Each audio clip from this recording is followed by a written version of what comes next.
Oh.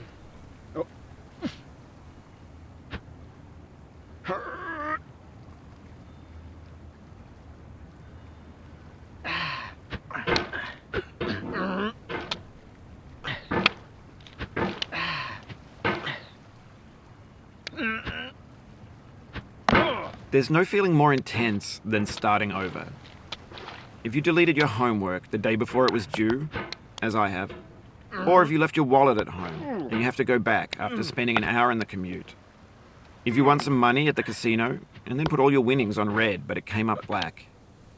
If you got your best shirt dry cleaned before a wedding and then immediately dropped food on it.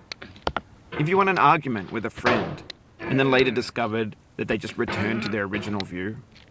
Starting over is harder than starting up. If you're not ready for that, like if you've already had a bad day, then what you're about to go through might be too much. Feel free to go away and come back. I'll be here. Alright, thanks for coming with me on this trip. I'll understand if you have to take a break at any point. Just find a safe place to stop and quit the game. And don't worry, I'll save your progress, always. Even your mistakes. This game is a homage to a free game that came out in 2002, titled Sexy Hiking. The author of that game was Jazuo, a mysterious Czech designer who was known at the time as the father of B games. And B games are rough assemblages of found objects. Designers slap them together very quickly and freely, and they're often too rough and unfriendly to gain much of a following. They're built more for the joy of building them than as polished products. In a certain way, Sexy Hiking is the perfect embodiment of a B game.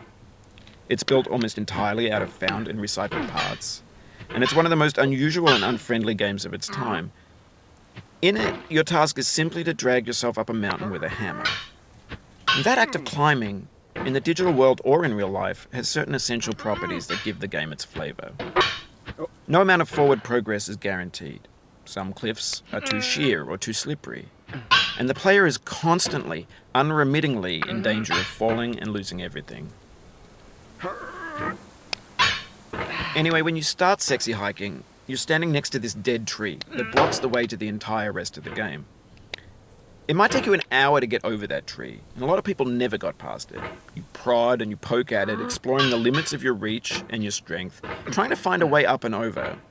And there's a sense of truth in that lack of compromise. Most obstacles in video game worlds are fake. You can be completely confident in your ability to get through them once you have the correct method or the correct equipment or just by spending enough time. In that sense, every pixelated obstacle in Sexy Hiking is real. The obstacles in Sexy Hiking are unyielding, and that makes the game uniquely frustrating. But I'm not sure Jazuo intended to make a frustrating game. The frustration is just essential to the act of climbing, and it's authentic to the process of building a game about climbing. A funny thing happened to me as I was building this mountain.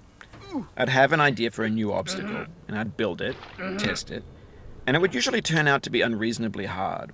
But I couldn't bring myself to make it easier. It already felt like my inability to get past the new obstacle was my fault, as a player rather than as a builder. Imaginary mountains build themselves from our efforts to climb them, and it's our repeated attempts to reach the summit that turns those mountains into something real.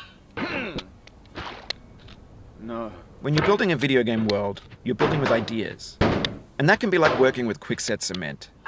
You mold your ideas into a certain shape that can be played with, and in the process of playing with them, they begin to harden and set until they're immutable, like rock. And at that point, you can't change the world. Not without breaking it into pieces and starting fresh with new ideas. For years now, people have been predicting that games would soon be made out of prefabricated objects, bought in a store and assembled into a world. And for the most part, that hasn't happened, because the objects in the stores are trash.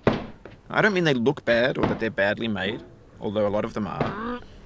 I mean they're trash in the way that food becomes trash as soon as you put it in the sink. Things are made to be consumed and used in a certain context, and once the moment is gone, they transform into garbage. In the context of technology, those moments pass by in seconds.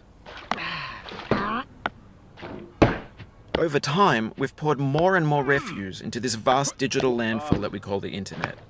It now vastly outnumbers and outweighs the things that are fresh and untainted and unused. When everything around us is cultural trash, trash becomes the new medium, the lingua franca of the digital age. And you can build culture out of trash. But only trash culture. B games, B movies, B music, B philosophy. Maybe this is what digital culture is.